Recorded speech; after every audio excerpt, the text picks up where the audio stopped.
ಇಲ್ಲಿ ಬಹಳ ದೊಡ್ಡ ಸಂಖ್ಯೆಯಲ್ಲಿ ಸೇರಿರ್ತಕ್ಕಂಥ ಈಡಿಗ ಸಮಾಜದ ಎಲ್ಲ ನನ್ನ ಬಂಧುಗಳೇ, ಅಕ್ಕ ತಂಗಿಯರೇ, ಅಣ್ಣ ತಮ್ಮಂದಿರೇ, ಇವತ್ತು ಮೊಟ್ಟ ಮೊದಲನೇದಾಗಿ ನಾನು ಬ್ರಹ್ಮರ್ಷಿ ನಾರಾಯಣ ಗುರುಗಳ ಪಾದಕ್ಕೆ ನಮಸ್ಕಾರಗಳನ್ನು ಸಲ್ಲಿಸಿ ನನ್ನ 4 ಮಾತುಗಳನ್ನು ಹೇಳಕ್ಕೆ ಇಷ್ಟಪಡ್ತೀನಿ. ಬಹಳ ಸಂತೋಷದಿಂದ ನಾನು ಈ ಕಾರ್ಯಕ್ರಮಕ್ಕೆ ಬಂದಿದ್ದೀನಿ. ಯಾಕಂತಂದ್ರೆ ಬ್ರಹ್ಮಶ್ರೀ ನಾರಾಯಣ ಗುರುಗಳಂತವರು ಈ ಭೂಮಿ ಮೇಲೆ ಅವತರಿಸೋದು ಕೋಟಿಗೊಬ್ಬರು ಅಂತ ಹೇಳಿದ್ರೆ ತಪ್ಪಾಗಲಿಕ್ಕಿಲ್ಲ. ಯಾಕಂದ್ರೆ ಇವರನ್ನ ಕೇರಳದ ಬಸವಣ್ಣ ಅಥವಾ ಕರಾವಳಿಯ ಬಸವಣ್ಣ ಅಂತ ಕೂಡ ಕರೀತಾರೆ.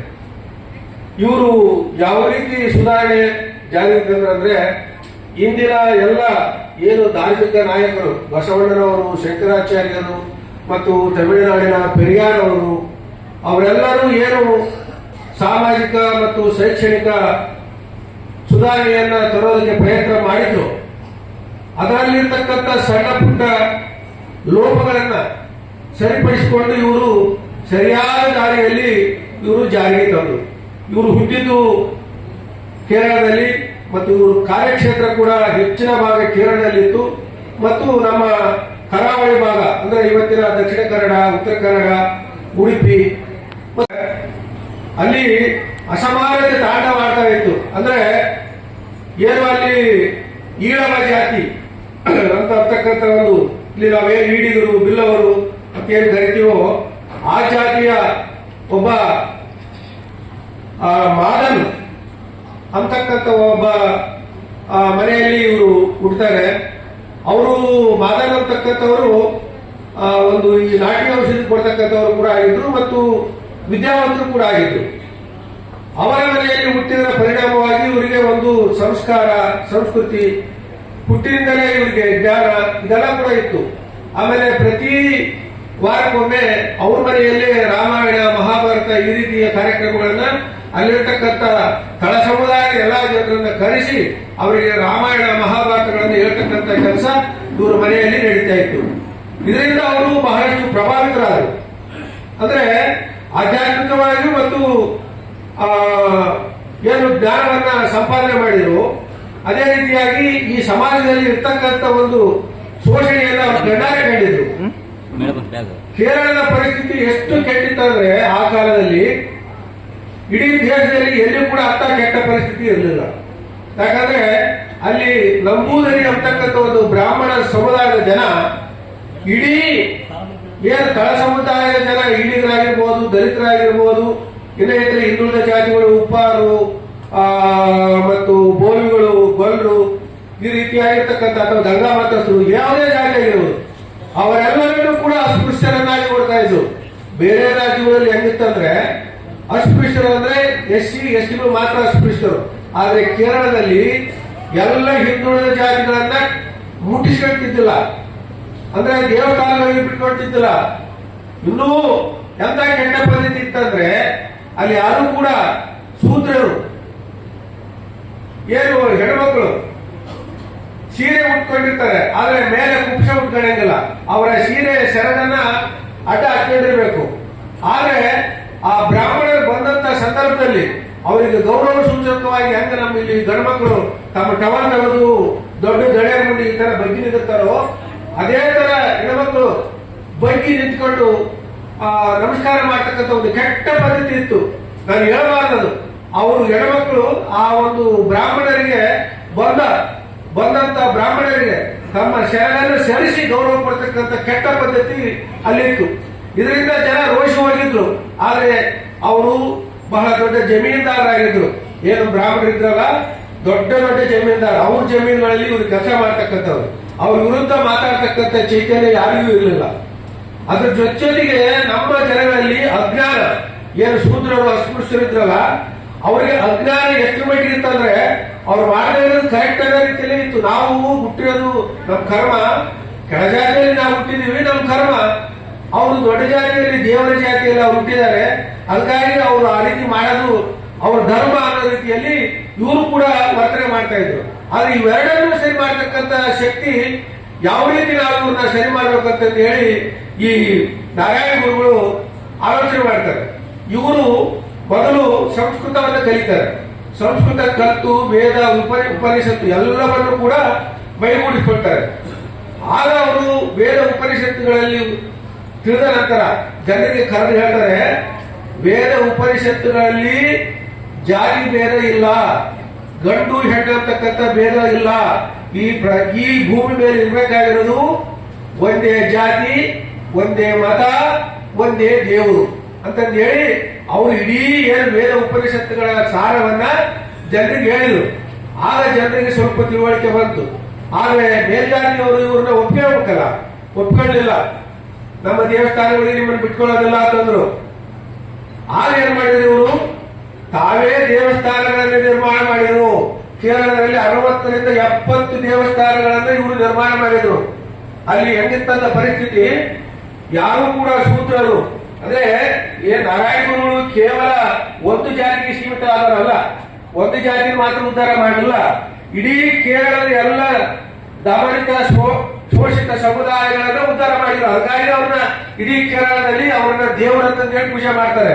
ಕೇವಲ ಒಂದು ಜಾತಿಗೆ ಸೀಮಿತ ಆದವರಲ್ಲ, ಅವ್ರು ಹುಟ್ಟಿದ ಮಾತ್ರ ಈಡಿಗೆ ಜಾತಿಯಲ್ಲಿ. ಆದ್ರೆ ಸುಧಾರಣೆ ಮಾಡಿದ್ದು ಇಡೀ ತಳ ಸಮುದಾಯದ ಎಲ್ಲ ಜನರನ್ನ, ಅಸ್ಪೃಶ್ಯರನ್ನ ಒಂದುಗೂಡಿಸಿ ಅವ್ರು ಏನ್ ಮಾಡಿದ್ರು, ನಿಮಗೆ ಅವ್ರ ದೇವಸ್ಥಾನದಲ್ಲಿ ಬಿಡ್ತಾ ಇಲ್ಲ, ಆಯ್ತು ಅವ್ರು ಬಿಡದೇ ಇದ್ರೆ ಏನಾಯ್ತು, ನೀವೇ ದೇವಸ್ಥಾನ ಕಟ್ಟ್ರಿ. ಆದ್ರೆ ಆ ಕಾಲದಲ್ಲಿ ದೇವಸ್ಥಾನವನ್ನ ಕಟ್ಟೋದು ಸುಲಭ, ಆದ್ರೆ ಆ ದೇವಸ್ಥಾನದಲ್ಲಿ ಒಂದು ಪ್ರಾಣ ಪ್ರತಿಷ್ಠಾಪನೆ ಮಾಡ್ತಕ್ಕಂಥ ಕೆಲಸ ಯಾರು ಮಾಡ್ತಾರೆ ನೋಡೋಣ ಅಂತಂದು ಹೇಳಿ ಆ ಎಲ್ಲ ಏನ್ ನಂಬೂದರಿ ಬ್ರಾಹ್ಮಣರಿದ್ರಲ್ಲ ಅವ್ರು ಕಾಯ್ತಾ ಇದ್ರು, ಇವ್ರು ಹೆಂಗ ಪ್ರತಿಷ್ಠಾಪನೆ ಮಾಡ್ತಾರೆ ದೇವರನ್ನ ಅಂತ ಕಾಯ್ತಾ ಇದ್ರು. ಆಗ ಏನ್ ಮಾಡಿದ್ರು, ಯಾರು ಮುಂದೆ ಬರಲಿಲ್ಲ. ಆಗ ನಾರಾಯಣ ಗುರುಗಳು, ನಾನು ಸಂಸ್ಕೃತವನ್ನ ಎಲ್ಲ ವಿದ್ಯೆಗಳನ್ನ ನಾನೇ ಕಲ್ತಿದ್ದೀನಿ, ನಾನೇ ಅವರಷ್ಟು ವಿದ್ಯಾವಂತನಿದ್ದೀನಿ, ಆದ್ರಿಂದ ನಾನೇ ಪ್ರತಿಷ್ಠಾಪನೆ ಮಾಡಿದೆ ಅಂತ ಹೇಳಿ ಈಶ್ವರ ದೇವರ ಒಂದು ದೇವಸ್ಥಾನವನ್ನ ಪ್ರಪ್ರಥಮವಾಗಿ ಆ ಶಿವಗಿರಿ ಅಂತಕ್ಕಂಥ ಜಾಗದಲ್ಲಿ ಆ ಒಂದು ಶಿವನ ದೇವಸ್ಥಾನವನ್ನು ಉದ್ಘಾಟನೆ ಆ ಪ್ರಾಣ ಪ್ರತಿಷ್ಠಾಪನೆ ಕಾರ್ಯಕ್ರಮವನ್ನ ಮಾಡ್ತಾರೆ. ಆಗ ಮಾಡಿದಾಗ ಅಲ್ಲಿರ್ತಕ್ಕಂಥ ಎಲ್ಲ ಆ ಮುಂದುವರೆದ ಜನ ಏನ್ ಇಲ್ಲಿವರೆಗೂ ಪ್ರಾಣ ಪ್ರತಿಷ್ಠಾಪನೆ ಅಂದ್ರೆ ಕೇವಲ ಬ್ರಾಹ್ಮಣರು ಮಾತ್ರ ಮಾಡಬೇಕು, ಬೇರೆ ಮಾಡಂಗಿಲ್ಲ ಅಂತ ಸಂದರ್ಭದಲ್ಲಿ ಅವ್ರು ಒಂದು ಪ್ರಶ್ನೆ ಮಾಡ್ತಾರೆ, ಏನಪ್ಪಾ ನೀನ್ ಏನಂತ ಕೇಳಿ ಶಿವನ ಪ್ರಾಣ ಪ್ರತಿಷ್ಠಾಪನೆ ಮಾಡ್ತೀವಲ್ಲ, ನಿನ್ಗೆ ಯಾಕೆ ಕೊಟ್ಟರು ಈ ಹಕ್ಕು, ನಮ್ಮ ಶಿವನನ್ನು ನೀನ್ ಹೆಂಗ ಪ್ರತಿಷ್ಠಾಪನೆ ಮಾಡಿದೆ ಅಂತ ಕೇಳಿದಾಗ ಅವ್ರು ಹೇಳ್ತಾರೆ, ಇಲ್ಲ ನಾನು ನಿಮ್ಮ ಶಿವನನ್ನ ಪ್ರತಿಷ್ಠಾಪನೆ ಮಾಡಿಲ್ಲ, ನಮ್ಮ ಈಳವ ಜಾತಿಯ ಶಿವನನ್ನ ಪ್ರತಿಷ್ಠಾಪನೆ ಮಾಡಿದ್ದೀನಿ, ನಿಮಗೆ ಬೇಕಿದ್ರೆ ನೀವು ಬಂದು ಹೋಗ್ಬೋದು, ನಾವೇ ನಿಮ್ಮ ದೇವಸ್ಥಾನಕ್ಕೆ ನಾವು ಬರೋದಿಲ್ಲ ಅಂತಕ್ಕಂಥ ಒಂದು ದಿಟ್ಟ ಉತ್ತರವನ್ನ ಅವತ್ತು ಅವರು ಬ್ರಹ್ಮರ್ಷಿ ನಾರಾಯಣ ಗುರುಗಳು ಕೊಡ್ತಾರೆ. ಈ ರೀತಿಯಾಗಿ ಏನು ಬೇರೆ ಬೇರೆ ದಾರ್ಶನಿಕರು ನಾವು ಉದಾಹರಣೆಯನ್ನು ತೆಗೆದುಕೊಂಡಾಗ ಬಸವಣ್ಣನವರು ಇದೇ ಕೆಲಸವನ್ನ ಮಾಡಿದ್ರು. ಯಾರಿಗೆ ದೇವಸ್ಥಾನದಲ್ಲಿ ಪ್ರವೇಶ ಇದ್ದಿಲ್ಲೋ, ಯಾರಿಗೆ ಮಹಿಳೆಯರಿಗೆ ಅಸಮಾನತೆ ಇತ್ತು, ಅದನ್ನ ಸುಧಾರಣೆ ಮಾಡಕ್ಕೆ 12ನೇ ಶತಮಾನದಲ್ಲಿ ಬಸವಣ್ಣವರು ಪ್ರಯತ್ನ ಮಾಡಿದರು. ಆ ಕೆಲಸವನ್ನ ಇವರು 1958ರಲ್ಲಿ ಕೇರಳದಲ್ಲಿ ಜನಿಸಿರ್ತಕ್ಕಂಥ ಈ ನಾರಾಯಣ ಅಂತಕ್ಕಂಥವ್ರು ಮೊದಲು ನಾಡು ಅಂತ ಕರೆದಿದ್ರು ಅವ್ರನ್ನ. ಮುಂದೆ ಜ್ಞಾನಿ ಆದ್ಮೇಲೆ, ತಪಸ್ಸು ಮಾಡಿದ ಮೇಲೆ, ಜ್ಞಾನೋದಯ ಆದ್ಮೇಲೆ ಅವರನ್ನ ನಾರಾಯಣ ಗುರುಗಳು ಅಂತಕ್ಕಂಥ ಒಂದು ಹೆಸರಿನಿಂದ ಕರೆಯೋದಕ್ಕೆ ಪ್ರಾರಂಭ ಮಾಡಿದ್ರು. ಈ ರೀತಿಯಾಗಿ ಏನು ಆ ಒಂದು ಸುಧಾರಣೆಯನ್ನು ತರ್ತಕ್ಕಂಥ ನಿಟ್ಟಿನಲ್ಲಿ ಹಿಂದೆ ಆಗಿರ್ತಕ್ಕಂಥ ಲೋಪಗಳನ್ನು ಇವರು ಅಧ್ಯಯನ ಮಾಡಿದ್ರು. ಬಸವಣ್ಣನವರು ಏನ್ ಮಾಡಿದ್ರು, ಅವರು ಒಂದು ಸದುದ್ದೇಶದಿಂದ ಒಬ್ಬ ಬ್ರಾಹ್ಮಣ ಜಾತಿಯ ಹೆಣ್ಣುಮಗಳನ್ನ ಈ ದಲಿತ ಸಮುದಾಯ, ಅಸ್ಪೃಶ್ಯ ಸಮುದಾಯದ ಏನು ಮಧುವರ್ಷ ಮತ್ತು ಅವರಿಬ್ಬರ ಒಂದು ಸಂಬಂಧವನ್ನು ಮಾಡೋದಕ್ಕೆ ಅವರು ಪ್ರಯತ್ನ ಮಾಡಿದ್ರು. ಬ್ರಾಹ್ಮಣರು ಮತ್ತು ಆ ದಲಿತರ ಸಂಬಂಧವನ್ನು ಮದುವೆ ಮಾಡಕ್ಕೆ ಪ್ರಯತ್ನ ಮಾಡಿದಾಗ ದೊಡ್ಡ ಬಿಜ್ಜಳನ ಆಸ್ಥಾನದಲ್ಲಿ ಕ್ರಾಂತಿಯಾಗಿ ಆಗ ಅಲ್ಲಿರ್ತಕ್ಕಂಥ ಎಲ್ಲ ಶರಣರನ್ನ ಆ ಬಿಜ್ಜಳನ ಆಸ್ಥಾನದಿಂದ ಒಡೆದೋಡಿಸಿದ್ರು. ಈ ರೀತಿಯಾಗಿ ಕ್ರಾಂತಿ ಏನು ಮುಂದುವರಿಬೇಕಾಗಿತ್ತು ಅದು ಅಲ್ಲಿಗೆ ತಟಸ್ಥ ಆಯಿತು. ಆದ್ರೆ ಇಲ್ಲಿ ಈ ನಮ್ಮ ನಾರಾಯಣ ಗುರುಗಳು ಬಹಳ ಶಾಂತಿಯಿಂದ, ತಾಳ್ಮೆಯಿಂದ ಅಂತ ಸಡನ್ ತೀರ್ಮಾನ ತಗೊಳಕ್ ಹೋಗ್ಲಿಲ್ಲ. ಅವರು ಯಾರ ಹತ್ರನೂ ವೈರತ್ವ ಕಟ್ಟಕ್ ಹೋಗ್ಲಿಲ್ಲ. ಯಾರು ದುಡಿಯೋದು ಬೇಡ ಅಂದ್ರೆ ನಾವು ಬರ್ತೀವಿ ಅಂತ ಅವ್ರ ವಿರುದ್ಧ ಬೆಂಕೇಳಕ್ ಹೋಗಲಿಲ್ಲ. ಯಾಕಂದ್ರೆ ಆ ಕಡೆ ತಮಿಳುನಾಡಲ್ಲಿ ಪರಿಹಾರ ಅವ್ರು ಮಾಡ್ತಾ ಇದ್ರು, ಮತ್ತೆ ಅದಕ್ಕಿಂತ ಮುಂಚಿತವಾಗಿ ಶಂಕರಾಚಾರ್ಯ ಏನ್ ಮಾಡಿದ್ರು, ಇವೆಲ್ಲಗಳು ವಿಫಲ ಆಗಿರೋ ಅಂತ ತಿಳ್ಕೊಂಡು ಅವರ ದಾರಿಯಲ್ಲೇ ನಾವು ಹೋಗ್ಬೇಕು. ದೇವಸ್ಥಾನ ನಾವೇ ಕಟ್ಕೊಳ್ಳೋಣ, ಅವ್ರು ಅವ್ರದೇನಿರೋದಲ್ಲ, ಪೂಜಾರಿಗಳು ನಾವೇ ಆಗೋಣ, ಅವ್ರು ಏನು ಮಾಡಕ್ಕಾಗಲ್ಲ. ಆಗಲ್ಲ. ಈ ರೀತಿಯಾಗಿ ಆಮೇಲೆ ಜನಗಳಿಗೆ ಆತ್ಮಸ್ಥೈರ್ಯ ತುಂಬತಕ್ಕಂಥ ಕೆಲಸ ಮಾಡಿದರು. ಒಂದು ವೇಳೆ ಅವ್ರು ಏನಾದ್ರು ನಮ್ಮ ದೇವಸ್ಥಾನದ ಭಾರತ ಕರೆದ್ರು ಕೂಡ ನಮ್ಮ ಜನಗಳು ಹೆಂಗಿದ್ರೆ ಅಂದ್ರೆ, ಶಿವನ ಹತ್ರ ನಾವು ಬರೋದಿಲ್ಲಪ್ಪ, ಯಾಕೆ ಸುಟ್ರೆ ನಾವು ಭಸ್ಮ ಇವತ್ತು ನಾವು ಅವ್ರು ಕರೆದ್ರು. ಇವತ್ತಿಗೂ ನೀವೇನಾದ್ರೂ ಇವ್ರ ಬಗ್ಗೆ ಕೂಡ ಕರೆದ್ರೆ ನಾವು ಹೋಗೋದಿಲ್ಲ. ಅಂದ್ರೆ ಆತ್ಮಸ್ಥೈರ್ಯ ತುಂಬತಕ್ಕಂಥ ಕೆಲಸನ ಮೊದಲು ನಾರಾಯಣ ಗುರುಗಳು ಮಾಡಿದ್ರು. ಯಾಕೆ ಹೆಂಗ್ ಮಾಡಿದ್ರು ಅಂದ್ರೆ, ಅವರೇ ದೇವಸ್ಥಾನ ಕಟ್ಟಿದ್ರು, ಅವರೇ ನಿಮ್ಮ ಕೈಯಿಂದ ನಮ್ಮ ಕೈಯಿಂದ ಶಿವನನ್ನ ಮುಟ್ಟಿಸಿದ್ರು. ಆಗ ಇವ್ರಿಗೆ ಆತ್ಮವಿಶ್ವಾಸ ಬಂತು. ದೇವರಿಗೆ ಜಾತಿ ಇಲ್ಲ, ಭೇದ ಇಲ್ಲ, ಧರ್ಮ ಇಲ್ಲ, ಎಲ್ಲರ ಶಿವ ಆತನ ಹತ್ರ ನಾವು ಬೇಡ್ಕೊಂಡ್ರೆ ಒಳ್ಳೇದಾಗುತ್ತೆ ಅಂತಕ್ಕಂಥ ಭಾವನೆಯನ್ನ ನಾವು ದೇವರ ಹತ್ರ ಹೋಗ್ಬೋದು, ನಾವು ದೇವರ ಪೂಜೆ ಮಾಡ್ಬೋದು ಅಂತಕ್ಕಂಥ ಆತ್ಮವಿಶ್ವಾಸ ಬಂದ ನಂತರ ಆಗ ಏನು ಕೇರಳದಲ್ಲಿ ಎಲ್ಲಾ ಕಡೆ ದೇವಸ್ಥಾನಗಳ ಸ್ಥಾಪನೆ ಆದ್ಮೇಲೆ ಆಗ ಅವ್ರ ಮನೆಗೆ ಅವರೇ ಹೇಳ್ತಾರೆ, ಸಾಕಿನ ದೇವಸ್ಥಾನಗಳು ಕಟ್ಟೋದು ನಿಮ್ಗೆ ಆತ್ಮವಿಶ್ವಾಸ ಬಂದಿದೆ. ನಾನು ದೇವಸ್ಥಾನ ಕಟ್ಟಂತ ಯಾಕೆ ಹೇಳಿದ್ದೆ ಅಂದ್ರೆ, ಇಲ್ಲಿ ದೇವಸ್ಥಾನಗಳಿಗೆ ಕೊರತೆ ಇದೆ ಅಂತಲ್ಲ, ಮೊದಲು ಅವ್ರು ನಿಮ್ಮನ್ನು ಬಿಟ್ಕೊಂಡಲ್ಲ ಆದ್ರು, ಅವ್ರು ಬಿಟ್ಕೊಂಡ್ರು ನೀವು ಹೋಗಕ್ ತಯಾರಿದ್ದಿಲ್ಲ. ಅದಕ್ಕಾಗಿ ನಿಮ್ಮಲ್ಲಿ ಆತ್ಮವಿಶ್ವಾಸ ತುಂಬಕ್ಕಾಗಿ ನಾನು ಈ ದೇವಸ್ಥಾನಗಳನ್ನ ಕಟ್ಟಿ ಇದು ಮಾಡಿದೆ, ನೀವು ಇನ್ನು ಮೇಲೆ ದೇವಸ್ಥಾನ ಕಟ್ಟೋದು ಸಾಕು ಅಂತ ಹೇಳಿದ್ರು. ಅದೇ ರೀತಿಯಾಗಿ ನಮ್ಮ ಮಂಗಳೂರಿನ ಕುದ್ರಳ್ಳಿಯಲ್ಲಿ ಕೂಡ ಇವತ್ತು ಬಹಳ ದೊಡ್ಡ ದೇವಸ್ಥಾನ ಗೋಕರ್ಣೇಶ್ವರ ಅಂತಕ್ಕಂಥ ಒಂದು ದೊಡ್ಡ ದೇವಸ್ಥಾನ ನೋಡಿದ್ರೆ ಆಶ್ಚರ್ಯ ಆಗ್ತದೆ. ಅದಕ್ಕೆ ಅವರು ಪೂಜೆ ಮಾಡಿ ಆ ಒಂದು ಕೆಲಸಕ್ಕೆ ಪ್ರಾರಂಭ ಮಾಡಿದವರು ನಾರಾಯಣ ಗುರುಗಳು. ಇವತ್ತು ನಿಮ್ಮದೇ ಸಮುದಾಯದ ಜನಾರ್ದನ ಪೂಜಾರಿ ಅವರ ಹತ್ರ ಅದನ್ನು ಬಹಳಷ್ಟು ಇಂಪ್ರೂವ್ ಮಾಡಿದ್ದಾರೆ. ಏನು ಅವರ ಒಂದು ಆದರ್ಶ ಮತ್ತು ಅವ್ರು ಏನ್ ಹೇಳಿದ್ರು ಅಂದ್ರೆ, ಮೊದಲು ನಾವು ಅವ್ರು ಯಾವ ರೀತಿ ನೀಟ್ ಆಗಿದ್ದಾರೆ, ಕ್ಲೀನ್ ಆಗಿದ್ದಾರೆ, ಸಂಸ್ಕೃತ ಕಲ್ತಿದ್ದಾರೆ, ಆ ಸಂಸ್ಕೃತಿಯನ್ನು ನಾವು ಕಲ್ತ್ಕೋಬೇಕು. ನಾವು ಒಂದೇ ಸಲ ನಾವು ಹೆಂಗೋ ಇದ್ದು ಒಂದೇ ಸಲ ದೇವಸ್ಥಾನಕ್ಕೆ ಹೋಗ್ತಾರೆ ಅಂದ್ರೆ ಅದು ನಮಗೆ ಅಸಹ್ಯ ಅನಿಸ್ತದೆ. ಅದಕ್ಕಾಗಿ ಮೊದಲು ನಾವು ಸಂಸ್ಕಾರವಂತರಾಗಬೇಕು, ಶುಚಿರ್ಭೂತರಾಗಬೇಕು. ಇದನ್ನ ಕಲಿತು ಆ ನಂತರ ವಿದ್ಯೆ ಕಲಿಯಬೇಕು. ವಿದ್ಯೆ ಕಲಿತು ನೀವೇನಾದ್ರೂ ಒಂದು ಕೆಲಸ ಮಾಡಬೇಕು, ಆರ್ಥಿಕವಾಗಿ ಸಬಲೀಕರಣ ಆಗಬೇಕು. ಆಮೇಲೆ ಎಲ್ಲರಿಗೂ ವಿದ್ಯೆ ಒಂದು ನಮ್ಮ ಈ ಒಂದು ಕೆಟ್ಟ ಸಂಸ್ಕಾರವನ್ನ ಕೊನೆಗಾಣಿಸಕ್ಕೆ ಒಂದು ಇರ್ತಕ್ಕಂಥ ಬಲವಾದ ಆಯುಧ ಅಂತ ನಂಬಿರ್ತಕ್ಕಂಥವ್ರು ಅವರ ಅನೇಕ ವಿದ್ಯಾಸಂಸ್ಥೆಗಳನ್ನ ಸ್ಥಾಪನೆ ಮಾಡಿದ್ರು. ಅದರ ಫಲವಾಗಿ ಇವತ್ತು ಕೇರಳ ಏನು ಅಕ್ಷರದಲ್ಲಿ 100ಕ್ಕೆ 100 ಜನ ಅಲ್ಲಿ ವಿದ್ಯಾವಂತರಿದ್ದಾರೆ ಕೇರಳದಲ್ಲಿ.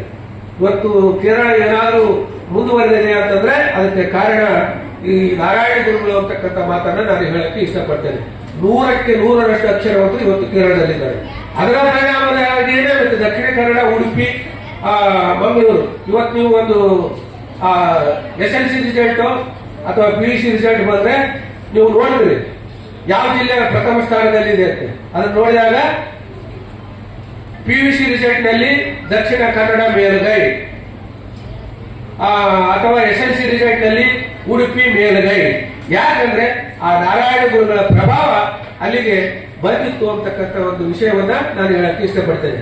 ಈ ರೀತಿಯಾಗಿ ಅವರು ಈ ಸಮಾಜದಲ್ಲಿ ಎಲ್ಲರೂ ಒಂದಾಗಿರ್ಬೇಕು. ಯಾವುದು ಇಲ್ಲಿ ಯಾವುದು ಧರ್ಮ ಇಲ್ಲ, ಎಲ್ಲರಿಗೂ ಒಂದೇ ಧರ್ಮ, ಮಾನವ ಧರ್ಮ. ಅವೇನು ಹಿಂದೂ, ಮುಸ್ಲಿಂ, ಕ್ರೈಸ್ಟ್ ಯಾವುದು ಬೇಡ, ಎಲ್ಲರಿಗೂ ಒಂದೇ ಧರ್ಮ, ಮಾನವ ಧರ್ಮ. ಆಮೇಲೆ ಎಲ್ಲರಿಗೂ ಒಬ್ಬರೇ ದೇವರು. ನೀವು ಅಲ್ಲಾ ಅಂತಾನೆ ಕರ್ಕೊಳ್ರಿ, ನೀವು ಕೃಷ್ಣ ಅಂತಾನೆ ಕರ್ಕೊಳ್ರಿ, ರಾಮ ಅಂತಾನೆ ಕರ್ಕೊಳ್ರಿ, ಈಶ್ವರ ಅಂತಾನೆ ಕರ್ಕೊಳ್ರಿ, ಅಥವಾ ಪೈಗಂಬರ್ ಅಂತ ಕರ್ಕೊಳ್ರಿ, ಏನಾದ್ರು ಕರ್ಕೊಳ್ರಿ, ಎಲ್ಲರಿಗೆ ಒಬ್ಬರೇ ದೇವರು. ಪ್ರಥಮವಾಗಿ ಆ ರೀತಿಯ ಒಂದು ಹೇಳಿಕೆಯನ್ನ ಕೊಟ್ಟವರು ನಾರಾಯಣ ಗುರುಗಳು. ಇವತ್ತು ಕೇರಳದಲ್ಲಿ ನಮ್ಮ ಹಿಂದೂ ಧರ್ಮ ಅಪಾಯದಲ್ಲಿತ್ತು. ಇವತ್ತು ಹೇಳ್ತಾರೆ ಬಹಳಷ್ಟು ಜನ ಆಷಾಢಿ ಮೂರ್ತಿಗಳು, ಆ ಹಿಂದೂ ನಾವೆಲ್ಲ ಒಂದು ಅಂತಂದ್ರೆ ಏನು ಒಂದಾಗಿದ್ದೀವಾ? ಇವತ್ತು ಯಾರ್ಯಾರು ಏನ್ ಕೆಲಸ ಮಾಡಬೇಕು ಅದನ್ನೇ ಮಾಡಿಸ್ತಾರೆ, ಒಂದಾಗಿಲ್ಲ. ಪೂಜೆ ಮಾಡತಕ್ಕಂಥ ವರ್ಗ ಬೇರೆ, ಕಾಯಿ ಮಾಡಿಸ್ತಕ್ಕಂಥ ವರ್ಗ ಬೇರೆ, ಗೇಟ್ ಕಾಯ್ತಕ್ಕಂಥ ವರ್ಗ ಬೇರೆ. ಈಗ ಹೋಗ್ಬೋದು, ಒಂದೇ ಸಲ ಹೋಗ್ತಾ ಇದ್ರು ಕೂಡ ನಾರಾಯಣ ಗುರುಗಳು ಏನ್ ಕನಸ್ಕೊಂಡಿದ್ರು ಅದೆಲ್ಲ ಹೋಗಿ ಎಲ್ಲರೂ ಒಂದೇ ಅಂತಕ್ಕಂಥ ಭಾವನೆ ಬಂದಾಗ ಮಾತ್ರ ನಾವೆಲ್ಲರೂ ಒಂದು ಅಂತಕ್ಕಂಥ ಒಂದು ಭಾವನೆ ಬರ್ತದೆ.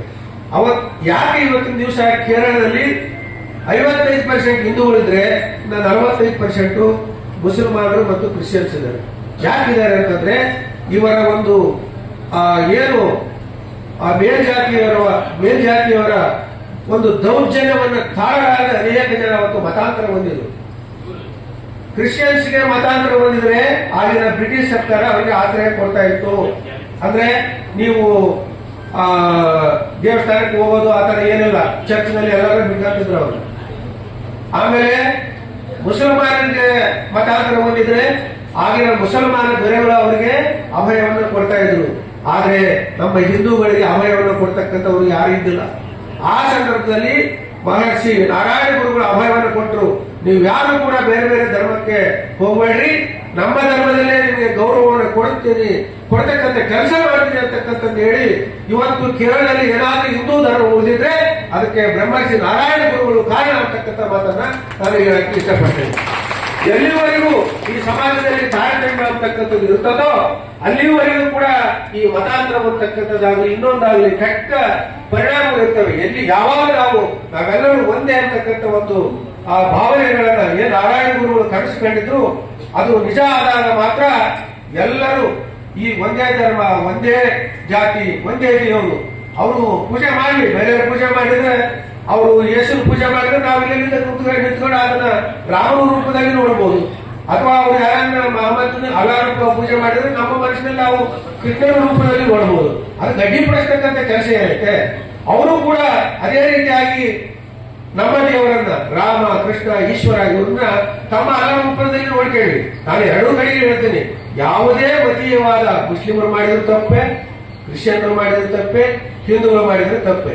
ಎಲ್ಲಿವರೆಗೂ ನಮ್ಮಲ್ಲಿ ತಾರತಮ್ಯ ಇರ್ತದೋ ಅಲ್ಲಿವರೆಗೂ ಕೂಡ ಒಂದು ಗಟ್ಟಿಯಾದ ಸದೃಢ ಮತ್ತು ಸಮೃದ್ಧ ನಾಡನ್ನು ಕಟ್ಟಕ್ಕೆ ಸಾಧ್ಯ ಇಲ್ಲ ಅಂತಕ್ಕಂಥ ಮನಗಂಡಿರ್ತಕ್ಕಂಥ ಆ ಸರ್ಕಾರಗಳು ಈ ರೀತಿ ಮಹನೀಯರ ಒಂದು ಜಯಂತಿಗಳನ್ನು ಆಚರಣೆ ಮಾಡೋದ್ರ ಮೂಲಕ ಅವರ ವಿಚಾರಧಾರೆಗಳನ್ನ ತಮ್ಮೆಲ್ಲರಿಗೆ ತಿಳಿಸ್ತಕ್ಕಂಥ ಒಂದು ಕೆಲಸವನ್ನು ಮಾಡ್ತಾ ಇದೆ ಸರ್ಕಾರ.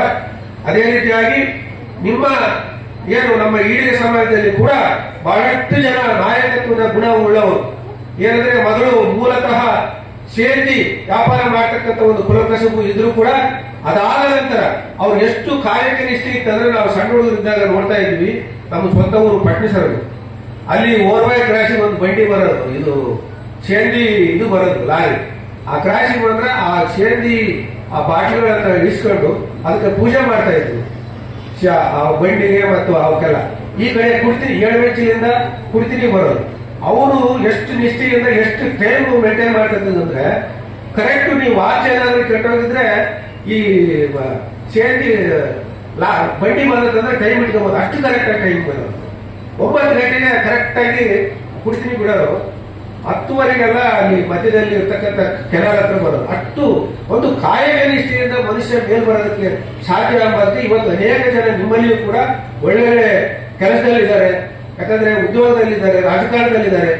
ಈ ಕರ್ನಾಟಕದಲ್ಲಿ ಪ್ರಪ್ರಥಮವಾಗಿ ಹಿಂದುಳಿದ ಸಮಾಜದಲ್ಲಿ ಯಾರಾದರೂ ರಾಜಕೀಯವಾಗಿ ಮತ್ತು ಇನ್ನಿತರೆ ವಿಚಾರಗಳಲ್ಲಿ ಪ್ರಬುದ್ಧತೆಗೆ ಬಂದಿರತಕ್ಕಂಥ ಸಮಾಜ ಅಂದ್ರೆ ಈಡಿನ ಸಮಾಜ. ಯಾಕೆ ಮಾತು ಹೇಳ್ತಾರೆ ಅಂದ್ರೆ ಪ್ರಪ್ರಥಮವಾಗಿ ಏನು ಹಿಂದುಳಿದ ವರ್ಗದವರು ಮುಖ್ಯಮಂತ್ರಿ ಆಗಿದ್ದು ದೇವರಾಜ ಅರಸು ಬಿಟ್ರೆ, ದೇವರಾಜ ಅರಸು ಅವರು ಅರಸು ಮನೆತನದವರು ಅವರು ಬಿಟ್ರೆ ಬಂಗಾರಪ್ಪನವರು ಈ ನಾಡಿನ ಮುಖ್ಯಮಂತ್ರಿ ಆಗಿರೋದು. ಯಾಕಂದ್ರೆ ಅವತ್ತಿನ ಕಾಲದಲ್ಲಿ ಈಡಿಗರು ಪ್ರಜ್ಞಾವಂತರಾದರು. ಆಗ ಬಂಗಾರಪ್ಪನವರು ಮಾಡಿರ್ತಕ್ಕಂಥ ಕೆಲಸ ಇವತ್ತು ಒಂದೇ ಒಂದು ಹೇಳ್ತಾರೆ, ನಾನು ಬಹಳಷ್ಟು ಹೇಳಕ್ ಹೋಗೋದಿಲ್ಲ. ಯಾಕಂದ್ರೆ ಒಂದೇ ಒಂದು ಕೆಲಸ ರೈತರು ಕರೆಂಟ್ ಬಿಲ್ ಕಟ್ಟಲಾರದೆ ಒಕ್ಕಲ್ತನ ಮಾಡದೆ ಬಿಡಂತ ಪರಿಸ್ಥಿತಿ ಇತ್ತು. ಅಂತ ಸಂದರ್ಭದಲ್ಲಿ ಅವರು ಕ್ರಾಂತಿಕಾರಕ ಬದಲಾವಣೆ ಅಂದ್ರೆ ಎಲ್ಲ ಕರೆಂಟ್ ಬಿಲ್ 10 HP ಮನ್ನಾ ಮಾಡಿದ್ರು. ಇವತ್ತು ಯಾವ ರೈತರು ಕೂಡ ಅದನ್ನು ಮರೆಯಕ್ಕೆ ಸಾಧ್ಯ ಇಲ್ಲ. ಅಂತ ಕೆಲಸ ಇವತ್ತಿನವರೆಗೂ ನಾನು ನೋಡಿಲ್ಲ. ಅದೇ ರೀತಿಯಾಗಿ ಗ್ರಾಮೀಣ ಪ್ರದೇಶದಲ್ಲಿ ಇರ್ತಕ್ಕಂಥ ಮಕ್ಕಳಿಗೆ ವಿದ್ಯೆ ಅವ್ರು ಓದ್ತಕ್ಕಂಥ ಶಾಲೆ ಬೇರೆ, ಇವರು ಕಾನ್ವೆಂಟ್ ಮೇಲೆ ಓದಿರ್ತಾರೆ. ಅವರು ಯಾವ್ದೋ ಸಣ್ಣ ಹಳ್ಳಿ ಊರಲ್ಲಿ ಎದ್ದ ತಕ್ಷಣ ಅವ್ರು ಏನ್ ನೋಡ್ತಾರ, ಎತ್ತು, ಎಮ್ಮೆ, ಸಗಣಿ ಅದನ್ನ ನೋಡಿ ಬಂದು ಶಾಲೆಗೆ 11ವರೆಗೆ ಬಂದಿರ್ತಾರೆ. ಇವರು ಕಾನ್ವೆಂಟ್ನವರು ಮುಂಜಾನೆ 6 ಗಂಟೆಗೆ ಎದ್ದು ನೀಟಾಗಿ ಹೋಗಿ ಓದ್ಕೊಂಡಿರ್ತಾರೆ. ಅವ್ರ ಜೊತೆಗೆ ಕಾಂಪೀಟ್ ಮಾಡೋದು ನಾವು ಕಷ್ಟ ಆಗ್ತದೆ. ವಿದ್ಯೆಯಲ್ಲಿ ಅಸಮಾನತೆ ಇರೋದ್ರಿಂದ ನಮ್ಗೆ ಉದ್ಯೋಗ ದೊರೆಯೋದಿಲ್ಲ ಅಂತಂದು ಹೇಳಿ ಅವ್ರು ಏನ್ ಮಾಡಿದ್ರು, 15% ಗ್ರಾಮೀಣ ಪ್ರದೇಶದ ಮಕ್ಕಳಿಗೆ 15 ಮಾರ್ಕ್ಸ್ ಕೊಡ್ಬೇಕಂತಂದು ಹೇಳಿ ಅವತ್ತು ಒಂದು ಕಾನೂನು ಜಾರಿ ತಂದ್ರು. ಅದರ ಪರಿಣಾಮ ಅನೇಕ ಜನ ಎಲ್ಲ ಜಾತಿಯ ಬಡವರು, ಎಲ್ಲ ಜಾತಿಯ ಗ್ರಾಮೀಣ ಪ್ರದೇಶದ ಮಕ್ಕಳು ಸರ್ಕಾರಿ ನೌಕರರಾದ. ಅವರೇನು ಒಂದೇ ಜಾತಿ ಮಾಡಲಿಲ್ಲ, ಎಲ್ಲ ಜಾತಿಗೆ ಮಾಡಿದ್ರು.